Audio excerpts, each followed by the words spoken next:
you all please stand for the pledge of allegiance? To the devil, you may salute the flag.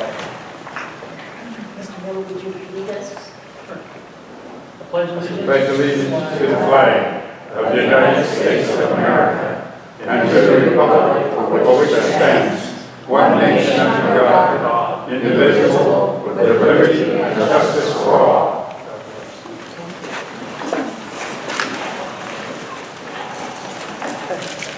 Okay, I would now ask for a motion to approve the minutes. Motion to approve. Second. All in favor of such a motion, please signify by aye. Aye. Opposed, nay. The minutes are approved. Next, call for public. Does anybody sign up?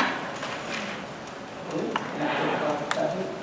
Next, the AADGB representative report. Mr. Miller had to be out of state, so as an alternate, I went instead, so I will read my minutes that I took. The AADGB meeting in Tempe was called to order by the Chair, Jane, and co-chiefs at 10 a.m. on Thursday, August 24th. 8 colleges were represented. Pima and Eastern were not. The agenda, minutes, and treasurer's report were approved. The association has $49,000 plus in its account. Motion was made and passed that the treasurer, Maria from Arizona Western, be issued an ATM card. All colleges are current dues except Maricopa, and Dana, their rep, assured that the check is in the mail. A letter of incorporation for AADGB has evidently been prepared. Nobody seemed to know where it is or where, and the chair said that she would follow up to see if it's been completed, filed, approved, or lost. The AADGB part of the June joint meeting with AC4 was canceled, so nobody had any information regarding the results of that gathering. We were advised to inquire our college presidents if Proposition 301 regarding the sales tax, which is beneficial to community colleges and is scheduled under the Sunset Law to expire in 2021, was discussed for possible extension beyond that date. Also, advocacy and support for JTED, Joint Technical Education District, and CTE, Career Tech Ed, would be discussed. I would request that Dr. Elliott provide us with information regarding those concerns during her report today or next meeting on CTE or JTED. I will give you this account. An interesting tidbit for our college, Maria stated that her grandchild, a junior high school student, is taking courses for credit at Arizona Western at a cost of $25 per hour. That's kind of unheard of, but might check into that. Past Chair Lloyd from Coconino advised that Kristen Bellini has offered to write up an advocacy plan for AADGB. We need to ascertain local positions regarding Prop 301, JTEP, and CTE. That will be forthcoming, I think, with information which Dr. Elliott will share regarding the June AC4 meeting. During this conversation, I learned that Kristen is the executive director for AC4, plus continuing in her position as paid lobbyist for a number of private and public entities, including some community colleges. Kristen is brilliant and talented, but my question regarding conflict of interest was just met with a number of eye rolls. Just wondering. The GISS, Governance Institute for Student Success, and GLI, Government Leadership Institute, will be held at the Rio Salella College campus on November 29th and 30th and December 1st. I've attended 2 GISS sessions and felt they were a huge waste of time. I was definitely a minority of one with that opinion, though I did not express my views at the meeting, because all other attendees sang the praises of the positive outcomes derived from the teaching of the Institute. They felt it was particularly beneficial for faculty members and that it helped greatly in student retention. That's a service that we might find useful. The history of funding and cost per college were discussed. The institute cost is $30,000. Maricopa and Pima will pay $10,000 each, and every rural college will pay between $1,200 and $1,500. There's no limit to how many may attend and anyone, board members, administration, faculty, and staff as well. Hotel rooms and or transportation will be the only additional costs for attendees. The AADGB website needs to be updated. It is ugly and obsolete. Discussion ensued about whether it is actually of any use, lots of pros and cons. Chair Jane stated that we need to make it current or get rid of it. Past Chair Lloyd volunteered to look into upgrading. Members were asked to provide information that would go for any member regarding what they would like included on the website. So if any of you people here have anything you'd like, just tell Mr. Miller what you would like to be on the website. Lloyd talked about possible changes to the bylaws. He spoke especially regarding the need for a name change, which would more readily identify the association as a community college organization. Also, the exact number regarding what constitutes a quorum needs to be listed. According to Jane, a nonprofit organization not subject to open meeting law can choose any number, even one, and call it a quorum as long as it's listed in the bylaws. A schedule was established. The group decided that AADGB should meet concurrently with the AC4 at the same locations with different meeting rooms. Then board members and college presidents would get together for lunch and discussion of their respective meetings. Dates for the planned AADG meeting schedule are January 25th, 2018, March 29th, 2018, June 28th, 2018, and sometime in August, and possibly in November, just before the GISS conference. The meeting was adjourned.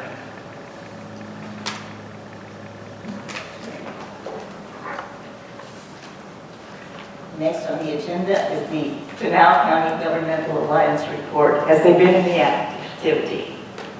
Madam Chair, I said last time that that committee is not meeting.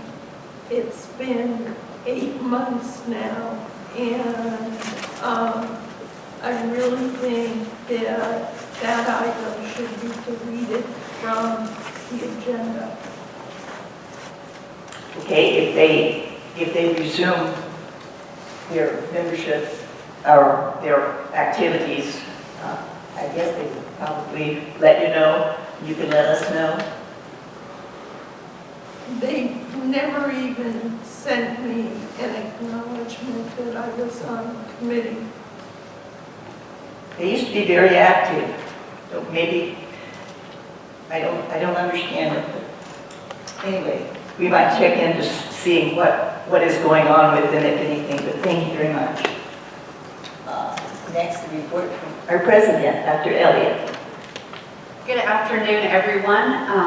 Welcome. I'm glad to have you here at our lovely Maricopa campus this afternoon. I have a few updates for the district, and then, Madam President, I'll give you some updates on the items that you mentioned this afternoon. First, it's important. It's an exciting day for Central Arizona College because we have recently notified that we've been awarded for the first time a TRIO Upper Bound grant. This grant will serve 60 students from Casa Grande Union, Coolidge, and Vista Grande high schools. The purpose of this type of program is to introduce first-generation low-income students to college and help them matriculate from high school to college.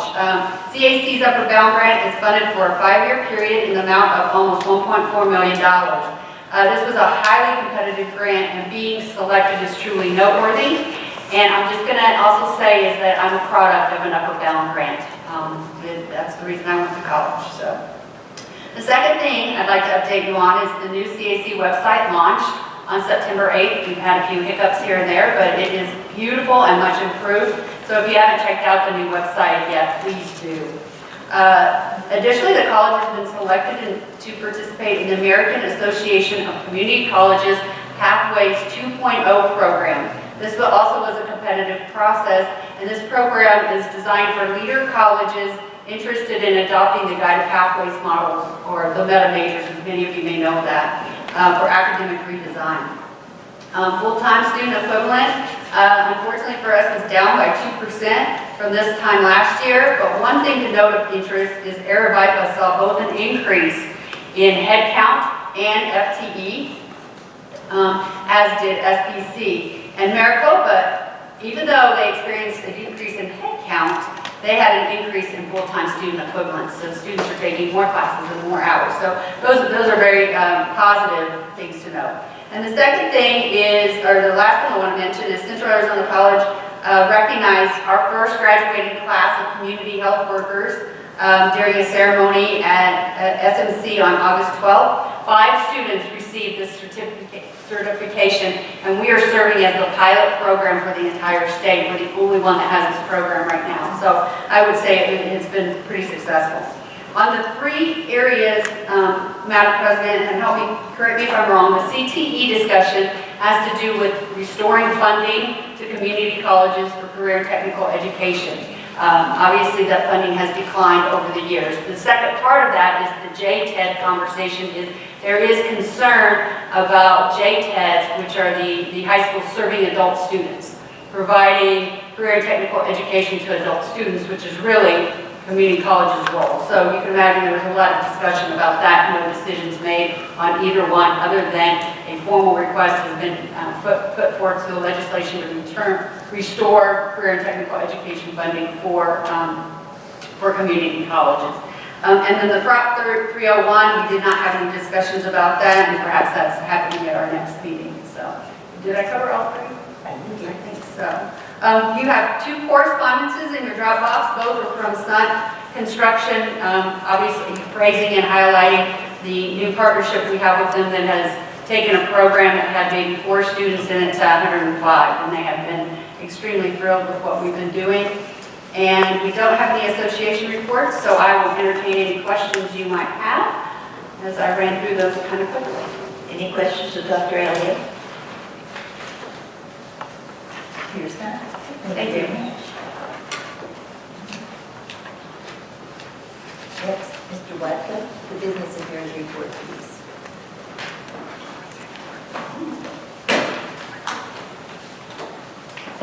Thank you. Thank you and good afternoon. Another month, another trouble with the mic. I threw it down the ground. Lights on, but nobody's home. All right, I just speak loud.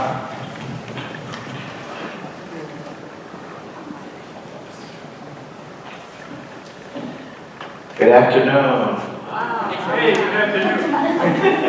Madam Chair, governing board members, Madam President, Madam Secretary, colleagues, guests, and any students that may be present, good afternoon. 2 things on our agenda for this afternoon from Business Affairs, the monthly budget report, and also the review of the college bids. In terms of the monthly budget reports, you'll see that you have both the months of July and the month of August for our new fiscal year. For the month of August 2017, shows the district's general fund expenditures and committed funds are 72.46% of the total budget. This is a slight increase of 2.58% from August of 16, which was at 69.88%. And you also have your July information as well, as I mentioned. So at this point, no issues to point out. It's 2 months completed in the new fiscal year. Second item are the awarded purchases over $20,000. There's a number of them I'll go through. First one is 2018 Ford Transit 12-passenger van from Sanderson Ford out of Glendale, Arizona, in the amount of $32,234.93. That's to purchase a new vehicle for our motor pool fleet for the district. Next item is security personnel for the Maricopa campus. the Superstition Mountain Campus, and the Santan Campus. This is G4S Secure Solutions out of Jupiter, Florida, $189,116.84. And that is to purchase security services when we do not have college personnel on campus, and that is for the entire fiscal year 18. Next one is Netrix for Windows File Server, Netrix Corp. in Powell, Ohio, $28,670.84. And that is to purchase the licenses and the maintenance fees for the district for this Windows File Server. Implementation fees for the new ERP, Campus Management Corp., Boca Raton, Florida, $671,805. That is to purchase implementation fees for our new Campus Nexus ERP system. Construction for Union and Science Buildings, DPR Construction, Phoenix, Arizona, $9,968,178. That is an update on construction services for the Signal Peak campus for both the Union and Science buildings. Exterior painting for the dorms, Building A, the Paint Kings Incorporated, Tucson, Arizona, $47,000. And that was to paint the exterior of our A building on Signal Peak campus dorms. Shades for horse stalls, Cutter Steel and Contracting, Marana, Arizona, $39,975. That was to install the shades in the rodeo arena. Software maintenance for Polycom Equipment, Solutionix Video Conferencing, Los Angeles, California, $83,120.40. That was to purchase software maintenance renewal for the district. Dell XPS 15 computers, CCP Technology, Inc., Racine, Wisconsin, $36,678.13. That is to purchase replacement computers for the district. Hosting deployment for the new ERP, Campus Management Corp., Boca Raton, Florida, $146,652. That is to purchase the hosting for a Campus Nexus ERP system. Then we have our liability insurance. This is the annual payment that is made to Arizona School Risk Retention Trust, Phoenix, Arizona, $314,218. The next one is our athletic sports insurance. This is the yearly payment for fiscal year 18 for athletic insurance. Ascension Benefits and Incorporated out of Salt Lake City, Utah, $77,105. Xerox C78 production printer, Arizona Office Technology, Phoenix, Arizona. That is $26,047.16, and that was to purchase the production printer that is used at the Copy Center at the Signal Peak campus. Amatrol Electric Motor Training Systems, Flying Educational Systems out of Sacramento, California, $30,183.27, and that is to purchase training systems with the funds that came out of the TASIC grant. Blackboard Software Maintenance, Blackboard Inc., Washington, D.C., $180,049. That is the annual license and support for fiscal year 18. Banner Software License Fees, Elucian Company, Chicago, Illinois, $34,238.32. That is to renew the annual license and support for fiscal year 18. And Banner DBA Support Services, Campus EAI, Cleveland, Ohio, $67,600 to purchase our DBA services for the district. With that, I'll be happy to answer any questions on any of these purchases.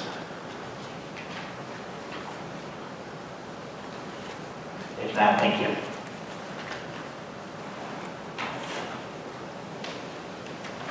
Okay, our next report, Jenny Cardenas with Student Services.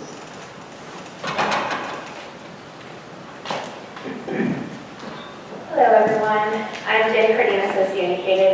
President Christensen, Governing Board, Dr. Elliott, faculty, staff, students, and guests. We're really grateful to be here today. Not only will I be helping to introduce this group, but we also have our Chief Information Officer, Dr. Candace Ross, who will be introducing her team as well. And we're really excited to be able to share with you. It's been a long time coming that we've been talking about our student information system, and we are ready to go live very shortly. So we wanted to give an update on what has been happening with the new student information system and training components and all of those different pieces. So I'd like to introduce Veronica Duran, who is our interim Dean of Student Enrollment. And she's been the key person on the student services side who has really been working to implement this. She's going to present today, and then Dr. Ross will introduce her team. And so I would like to introduce Cameron Sanders, who's the Director of Applications.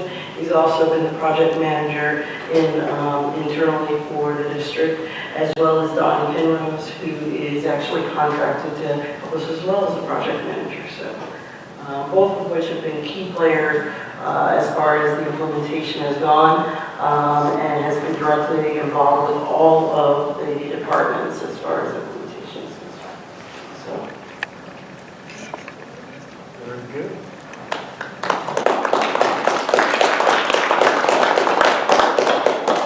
Thank you, everybody, and hopefully we can get this working.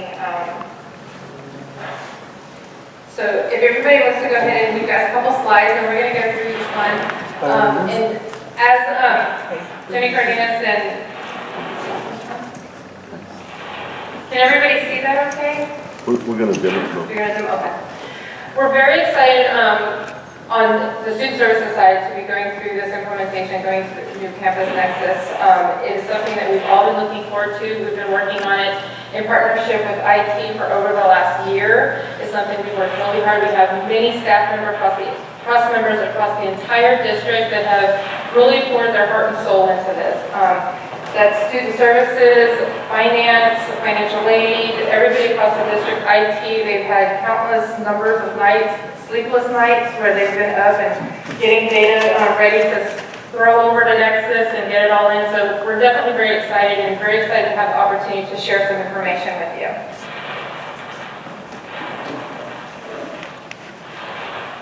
All right, we'll start off with walking you through a high-level timeline of the project overall. So the project as a whole began roughly last summer, 2016 we signed the contract, and we got working on it right away in fall 2016, trying to scrub our data, clean it up, begin communicating out to all the different functional areas, and to try to set the tone for the project as a whole. We had our kickoff meeting in the fall, and that really got us moving. And so the project wraps up next summer of 2018. So the project itself has three main components. The first of which Veronica was just talking about, is the Campus Nexus student module. And so that's the piece that we're actually going live with here in about a month and a half. So we will go live November 2017, and that's where most of our efforts have been concentrated at to this point. The second component is the financial aid automation. This is actually a piece of the SIS, the student module, but we are going to process manually for a little while so that our staff becomes familiar with the inner workings, and then we'll turn on the automation so they have a full comprehensive understanding of the system. And the main component in that second phase is the CRM, so the customer relationship management module, which will be used primarily by recruitment and our retention offices to reach out to students, especially prospects, and help guide them into the college. And the third and final component on the ERP project timeline is the finance, HR, and payroll module. That's one module for all three of those components. And that one is slated to go live this coming June 2018.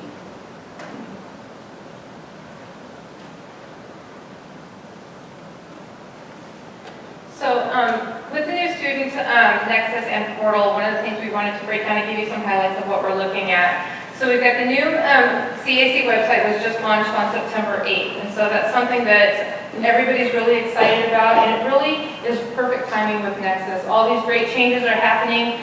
Everything's more functional for our students and our staff, so it's perfect timing to have those kind of right back to back of each other.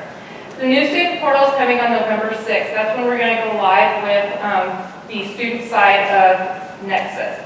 We're going to be able to do degree audits, and those students that we don't currently have that available to our students, so when they're going in for advising, they're getting these paper maps, and they're walking away and they can get misplaced. The degree audit is going to be able to give them that information at the, kind of really at the click, at any point they have it. They're adding classes, they're changing, they can do what-if scenarios, something that we're really looking forward to, and that all of our students are going to have more access to their student information when they go to apply for graduation.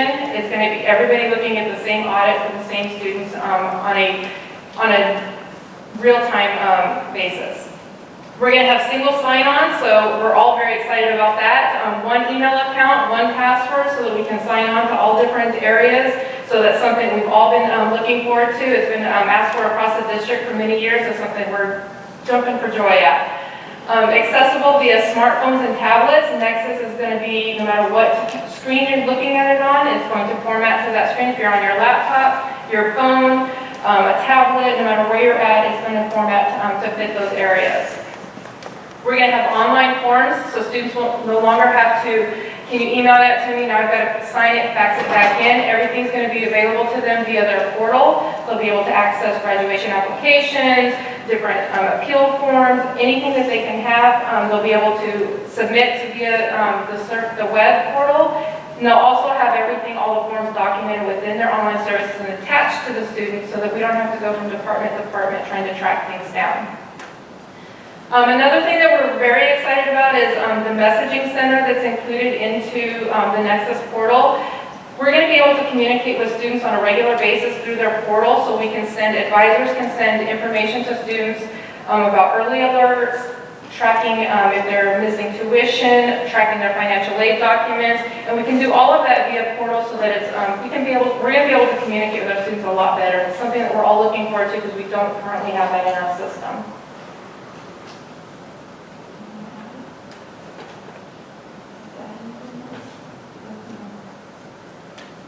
One more slide for you. And this is just our Nexus project status slide. So what we've got coming up right before we go live on November 6th is we're going to start our training for everybody, for students, faculty, and our staff. All of our training is going to include videos. We're going to have documents so that students will have it, staff will have documents available at their desks if they need it for reference. And the most important thing is we're going to have face-to-face training for everybody that's across the district that's available to them. To be sure that everybody's getting appropriate training and getting all of the necessary training so that there's not this, well, what if it does this? We're all going to have the same training, hear the same questions at the exact same time. So it's something that's very important for all of us. The communication has been, a lot of communication has been going out. It's been very intense for us. We've been trying to make sure that all the students are aware that it's coming up. We've been sharing all of the information with the faculty, with staff, students, managers. We've got, as far as training, there's online tutorials that we've been sending out over the last year on a regular basis, trying to get individuals to go in. I've heard several times that Nexus is pretty impressed with the amount of individuals that have actually gone in and completed those tutorials. And I've also heard from staff that once you've completed the tutorials, when you actually receive or see the Nexus training and you're into the Nexus actual live environment, it makes a lot more sense. So it's really encouraging to hear that the staff are actually getting in doing those. We've been sending out emails, announcements. We've been kind of going across the district and having meetings with individuals, with managers and directors, making sure that everybody is sharing this information so that there's nobody that's caught off or caught by surprise when it comes to the go live on November 6th. And then I'd like to turn it over to Don. A few things to add. Hey everybody, I'm Don Penrose with Campus Works, and I just want to say that you guys have come a very, very long way from the last 12, 15 months. It was a big commitment to sign a contract with campus management. You guys started doing an amazing amount of work with your banner database, getting it prepared for the migration over into Nexus. Your professionalism, your hospitality, your generosity have been very much appreciated, and it's been a pleasure working with you guys. I'm very proud of the teams that have been working together. I think students will be absolutely affected, your staff will be affected, your faculty will be affected, all in the positive. I come from California. It's new for me being here in Arizona. I've survived your Arizona summer, and I get that Medal of Honor at this point. But I will say that having been through this cycle with you guys for almost a year now has been very rewarding, and I do appreciate everybody's efforts.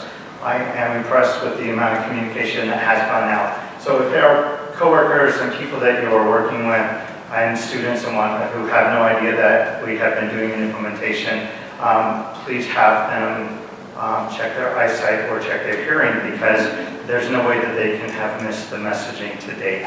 But that said, you all are to be commended for the amount of work and for the caliber of folks who are working on this project. So I want to thank you. Appreciate it.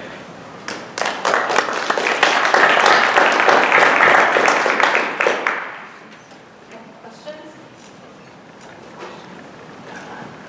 Are there any questions? Yes.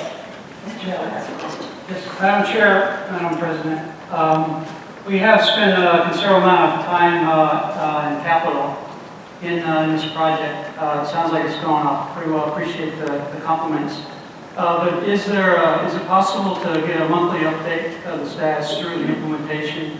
I'm interested in improved efficiencies, customer feedback, student, staff, faculty feedback, to make sure that we did pick the right program and we have the right people in front of them. I can certainly do that. That's not a problem. I do want to point out that part of the tenets and principles that we're applying to the project have to do with the business requirements and business process reviews that were done prior by CampusWorks several years ago. What philosophically we are trying to include in this project is any areas in which can be improved. We want to touch them, we want to work with them, we want to make sure that that happens moving forward. As folks at CAC have heard me say time and again, carpal tunnel is not a good thing. We don't want people typing, we want people to use technology intelligently. We don't want students to be roadblocked by software. We want them to be part of the process. We want them to leverage technology. So those are factors and those are kind of guiding principles for the project. But we'd be happy to provide you information monthly, absolutely. If I might ask a follow-up question to my colleague. This project, obviously over a period of time, a year's time, has taken a lot of coordination and sharing across many boundaries.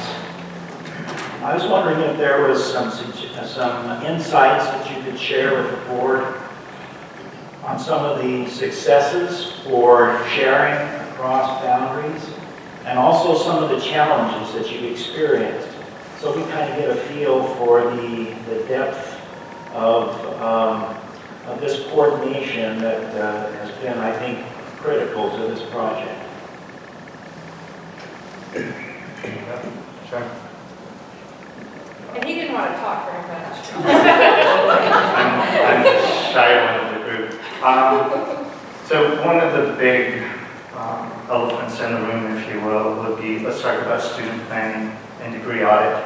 Within your banner system, you guys had utilized Banner for many, many years, but you were not successful in being able to provide degree audit and student planning for students. What that means in layman's term is that if a student is coming here, they want to be an accounting major or a nursing major, where they're declaring a degree or a program, the system within Banner would not show logically the courses in which they need to fulfill their academic obligation. One of the biggest successes of this implementation is having degree audit and student planning be there at the start of this implementation. When we go live, that will be available for your students. So when they choose a program to study, they know they need these 10, 12, whatever number of courses for their degree or their program. Now, this does not mean that you're going to be able to go backwards to those students from 1970 or whomever. They may not be current students, they're in your system somewhere. They're not in a relevant catalog year. We're focusing on the last 5 years and then moving forward.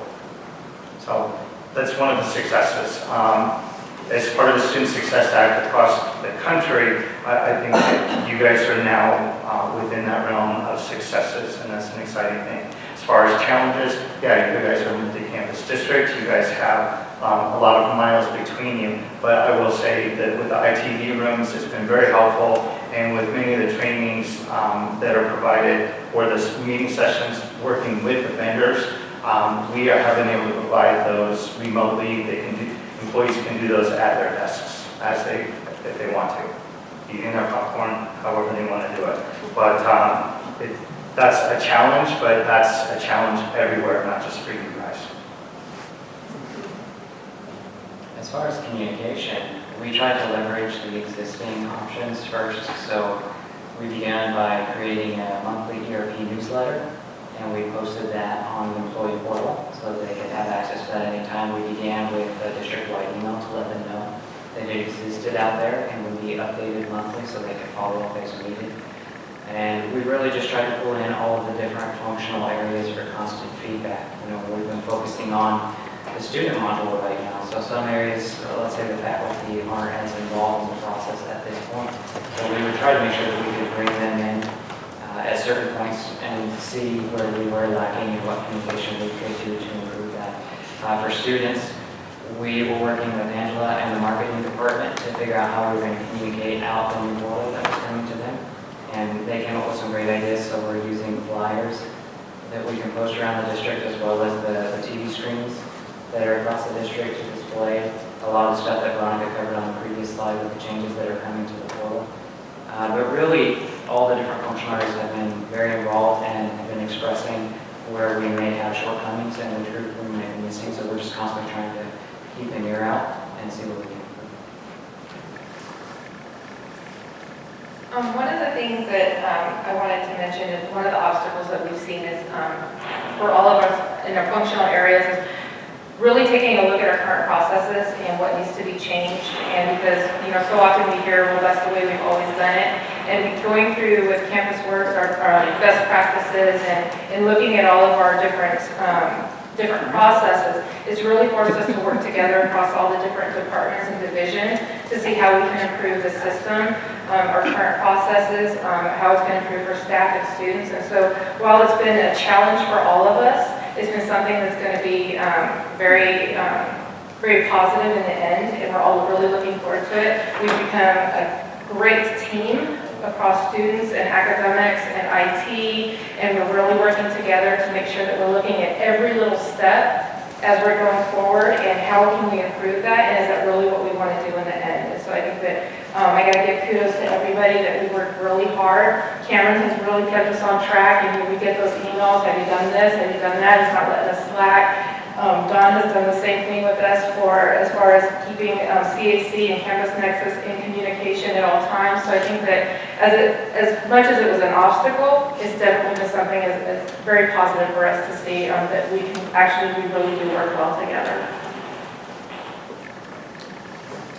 Thank you. Just a follow-up comment, if I might. We've been working with Banner for many years, with a lot of Band-Aids on Banner, and struggled even with the Band-Aids to figure out how to make it meet the needs of this particular district.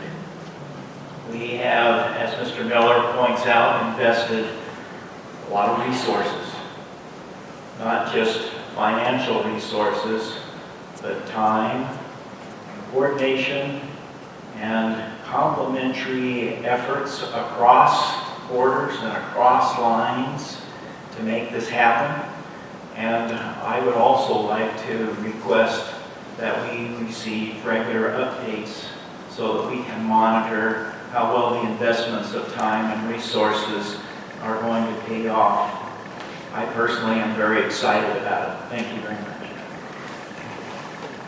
Are there any questions?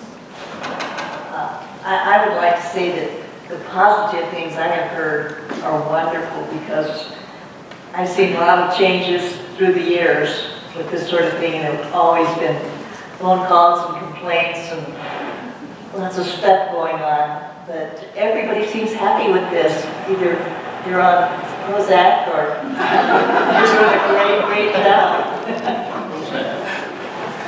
So anyway, appreciate all that you're doing, and I think it's wonderful that everybody's working together. Thank you. Excuse me, Madam Chair. I do have a comment. Would Mr. Gibson be willing to put his statement in a motion so we have documentation that there was a request?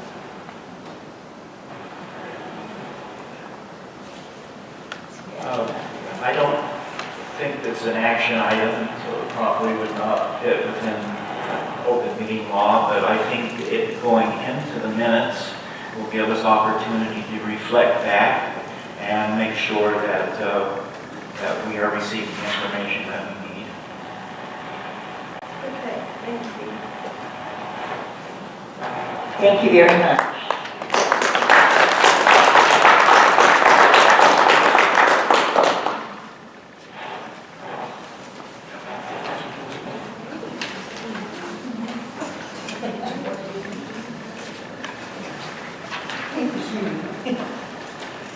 Okay, next we have the consideration of the consent agenda. The following items are consent matters unless they are removed from the consent agenda at this time. Any item may be removed by any board member.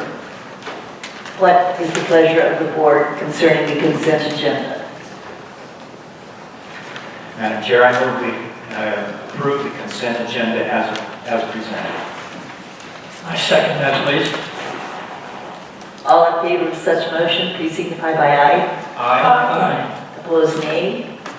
Unanimously passes.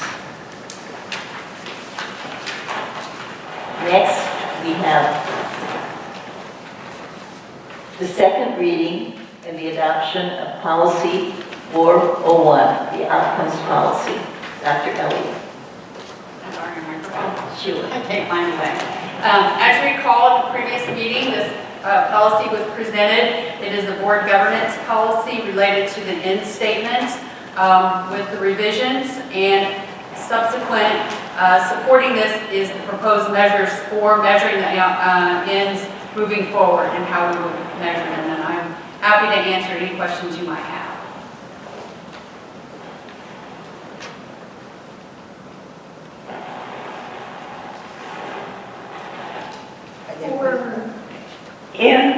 For community, it reads, ensure Pinell County residents have access to lifelong learning and cultural enrichment. This is a topic that I have touched upon with Dr. Elliott and will bring to the board as full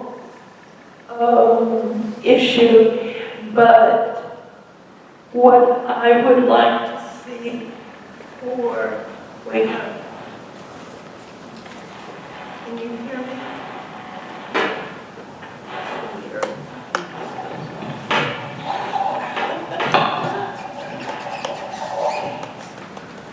I would like to bring to the board later that this end also addresses our need for a library, particularly in Santana. And this is not an action item that I'm making a comment. Thank you. Thank you.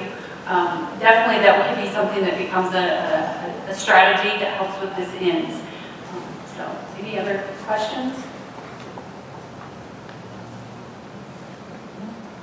Here's that. Thank you very much. We do need to vote on this to adopt it. Oh, sorry. I'm sorry. I think we need to vote on this tonight since it's the second reading. So, all in favor of adopting the policy? We need a motion. Madam Chair, Oh, that's right. We need a motion. That is true. I move that we adopt policy 401 as presented here in the second reading. Okay. Second. Okay, all in favor of such motion, please signify by aye. Aye. Aye. Opposed, nay. Okay, passes unanimously. Our next board meeting will be at Signal Peak campus on October 17th. This meeting is adjourned.